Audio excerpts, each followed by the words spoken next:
SM. Krishna ಅವರ ಪಾರ್ಥಿವ ಶರೀರವನ್ನು ಹೊತ್ತಂತಹ ತೆರೆದ ವಾಹನ ಈಗ ರಾಮನಗರದಲ್ಲಿ ಚಲಿಸ್ತಾ ಇದೆ. ಅಲ್ಲಿ ಅನೇಕರು ಕೂಡ ಈ ಕೆಳಗಳಲ್ಲಿ ಬಂದು ಅಂತಿಮ ದರ್ಶನವನ್ನು ಪಡ್ಕೊಳ್ತಾ ಇದ್ದಾರೆ. ಅದೇ ರೀತಿಯಾಗಿ ಆ ಒಂದು ವಾಹನದ ಮೇಲೆ ಅನೇಕರು ಪುಷ್ಪವೃಷ್ಟಿಯನ್ನು ಗೈತಾ ಇದ್ದಾರೆ. ಆ ದೃಶ್ಯಗಳನ್ನು ನೀವು ನೋಡ್ತಾ ಇದ್ದೀರಾ.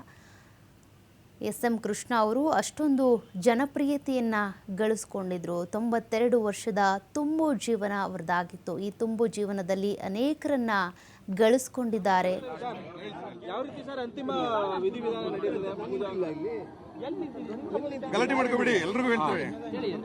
ಕರ್ನಾಟಕದ ಮಾಜಿ ಮುಖ್ಯಮಂತ್ರಿಗಳು ಆದಂಥ ಎಸ್.ಎಂ. ಕೃಷ್ಣರವರ ಪಾರ್ಥಿವ ಶರೀರ ಅವರ ಸ್ವಗ್ರಾಮವಾದಂಥ ಮದ್ದೂರಿನ ಸೋಮೇನಹಳ್ಳಿಗೆ ಬರ್ತಾ ಇದೆ.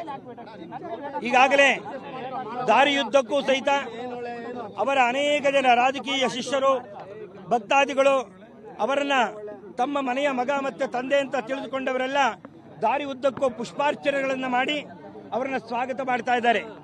ಪಾರ್ಥಿವ ಶರೀರವನ್ನ ಪ್ರತಿ ಸರ್ಕಲ್ಗಳಲ್ಲೂ ಪ್ರತಿ ಊರುಗಳಲ್ಲೂ ಪುಷ್ಪಾರ್ಚನೆ ಮುಖಾಂತರವಾಗಿ ಶ್ರದ್ಧಾಂಜಲಿ ಸಭೆಗಳನ್ನು ಮಾಡಿ ಕಳಿಸ್ಕೊಡ್ತಾ ಇದ್ದಾರೆ.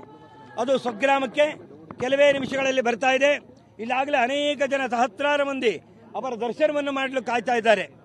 ಆ ಒಂದು ಗ್ರಾಮದಲ್ಲಿ ನಾವು ವಿಶೇಷವಾಗಿ ಅವರಿಗೆ ಆಧ್ಯಾತ್ಮಿಕ ರೀತಿಯಲ್ಲಿ ಸನಾತನ ಹಿಂದೂ ಧರ್ಮದ ಸಂಪ್ರದಾಯದಂತೆ ಅಂದರೆ ಅಗ್ನಿ ಸಂಸ್ಕಾರ, ಮನುಷ್ಯನ ದೇಹವನ್ನು ಹಿಂದೂ ಧರ್ಮದಲ್ಲಿ 5 ವಿಧವಾಗಿ ಸಂಸ್ಕಾರ ಮಾಡ್ತಾರೆ.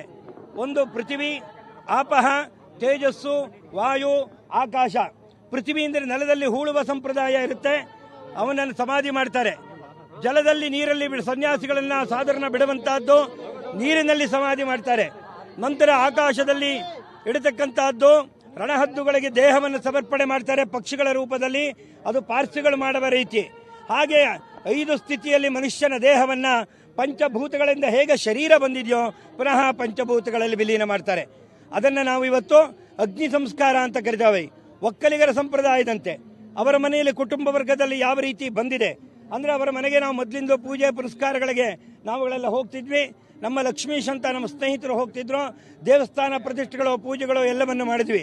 ಆದ್ದರಿಂದ ಶಾಸ್ತ್ರೋಕ್ತವಾಗಿ ಅವರಿಗೆ ಆಧ್ಯಾತ್ಮಿಕತೆಯಲ್ಲಿ ಮತ್ತು ಇದರಲ್ಲಿ ಶ್ರದ್ಧೆ ಇದ್ದಿದ್ದರಿಂದ ಅವರಿಗೆ ಈ ರೀತಿ ಸಂಸ್ಕಾರ ಆಗಬೇಕು ಅಂತ ಕುಟುಂಬ ವರ್ಗದವರು ಮತ್ತು ನಮ್ಮ ಮುಖ್ಯಮಂತ್ರಿಗಳು DCM ಆದಂಥ DK ಶಿವಕುಮಾರ್ ಅವರು, ಗುರುಚರಣ್ರವರು, ಎಲ್ಲರೂ ಅವರು ಕುಟುಂಬ ವರ್ಗದವರು, ಪ್ರೇಮಾರವರು ಎಲ್ಲರಿಗೂ ಸೀದಾ ಅಗ್ನಿ ಸಂಸ್ಕಾರ ಮುಖಾಂತರವಾಗಿ ಸಂಸ್ಕಾರ ಆಗಲಿ ಅಂತ ಹೇಳಿ ಅವರೆಲ್ಲರೂ ಅದೇ ರೀತಿ ಸಂಸ್ಕಾರವನ್ನು ಮಾಡೋಕ್ಕೆ ಈಗಾಗಲೇ 15 ಜನ ವೇದ ಪಂಡಿತರು ಬಂದಿದ್ದೀವಿ. ಈಗಾಗಲೇ ಅನೇಕ ಜನ ಸ್ವಾಮಿಗಳು ಬರ್ತಾ ಇದ್ದಾರೆ, ಅನೇಕ ಜನ ಗಣ್ಯರು, ಸಚಿವರು ಕರ್ನಾಟಕದಾದ್ಯಂತ ಬರ್ತಾ ಇದ್ದಾರೆ.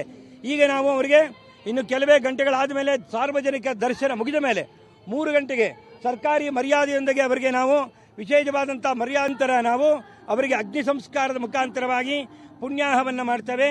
ಪಂಚಗವ್ಯ ಅಂತ ಹೇಳಿ ಸಗಣಿ, ಗಂಜಲ, ಹಾಲು, ಮೊಸರು ಇವನ್ನೆಲ್ಲ ಬೆರೆಸಿ ಶುದ್ಧ ಮಾಡ್ತೇವೆ.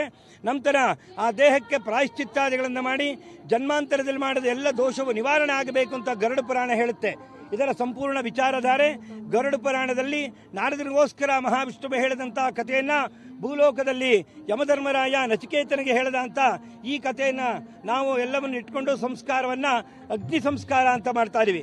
ಹೀಗೆ ಇವತ್ತಿನ ತಿಥಿ, ವಾರ, ನಕ್ಷತ್ರ ಏನಾದ್ರು ದೋಷಗಳಿದ್ದರೆ ಅವೆಲ್ಲವೂ ಪ್ರಾಯಶ್ಚಿತ್ತ ಮಾಡಿ ಅವರಿಗೆ ಇಲ್ಲಿ ಶ್ರೀಗಂಧದ ಕಟ್ಟಿಗೆಯಿಂದ ಮತ್ತು ಅನೇಕ ವಿಧವಾದ ಕಟ್ಟಿಗೆಗಳಿಂದ ಅದನ್ನ ವೇದಿಕೆ ಚಿತೆಯನ್ನು ರೆಡಿ ಮಾಡಿದ್ದೇವೆ. ಆ ವೇದಿಕೆಯ ಮೇಲಿಟ್ಟು ಅವರ ದೇಹವನ್ನು ಪಾರ್ಥಿವ ಶರೀರ ಬಾಳೆ ಎಲೆ ಮೇಲೆ ಅದನ್ನು ಮುಚ್ಚಿ ನಂತರ ಅವರಿಗೆ ಆಜ್ಯಾಂದ ತುಪ್ಪದಿಂದ ಸುಮಾರು 50 kg ತುಪ್ಪದಿಂದ ಅಭಿಷೇಕಾದಿಗಳು ಅದಕ್ಕೆಲ್ಲ ಮಾಡಿ ಅದರಿಂದ ಅಗ್ನಿ ಸಂಸ್ಕಾರವನ್ನು ಮಾಡುವಂತಹ ಕ್ರಮ ಇಲ್ಲಿ ಇನ್ನೇನು ಕೆಲವೇ ಗಂಟೆಗಳಲ್ಲಿ ಕಾರ್ಯಕ್ರಮ ನಡೀತಾ ಇದೆ. ಪ್ರತಿಯೊಬ್ಬ ಮನುಷ್ಯನಿಗೂ ತನ್ನ ಸತ್ತ ನಂತರ ದೇಹವನ್ನ ವಿಸರ್ಜನೆ ಮಾಡಬೇಕಾದ್ರೆ ದೇಹದಲ್ಲಿ ಕಲ್ಮಶ, ಕೊಳೆಗಳೆಲ್ಲ ಇರಬಾರದು. ಎಲ್ಲಾ ಧರ್ಮದರು ದೇಹವನ್ನ ಶುದ್ಧ ಮಾಡಿ ಸಂಟುಗಳನ್ನು ಹಾಕಿ ನೂತನ ವಸ್ತ್ರಧಾರಣೆಯನ್ನು ಮಾಡಿ ಕಳಿಸ್ಕೊಡ್ತಾರೆ. ಹೇಗೆ ದೇಹ ತಾಯಿ ಗರ್ಭದಿಂದ ಬಂತೋ ಪುನಃ ಪಂಚಭೂತಗಳಲ್ಲಿ ವಿಲೀನ ಆಗಬೇಕು. ಶ್ರೀಗಂಧ ಅಂದರೆ ದೇಹದ ಹೆಣವನ್ನು ಸುಡುವಾಗ ವಾಸನೆ ಬರುತ್ತೆ, ಅದು ಅತ್ಯಂತ ಕೆಟ್ಟ ದುರ್ಗಂಧ. ಅದೆಲ್ಲ ಆಗಬಾರದು ಅನ್ಕೋತ್ರ ದೇಹ ದೇವರು ಕೊಟ್ಟಂತಹದ್ದು ಪರಮಾತ್ಮನಲ್ಲಿಗೆ ನಾವು ಕಳಿಸಬೇಕಾದ್ರೆ ಯಾವುದೇ ದೋಷ ಇರಬಾರದು. ಅದಕ್ಕೋಸ್ಕರ ಶ್ರೀಗಂಧಗಳ ಕಟ್ಟೆಗಳನ್ನು ಹಾಕಿ ಸಂಸ್ಕಾರವನ್ನ ಮಾಡ್ತಾ ಇದ್ದೇವೆ.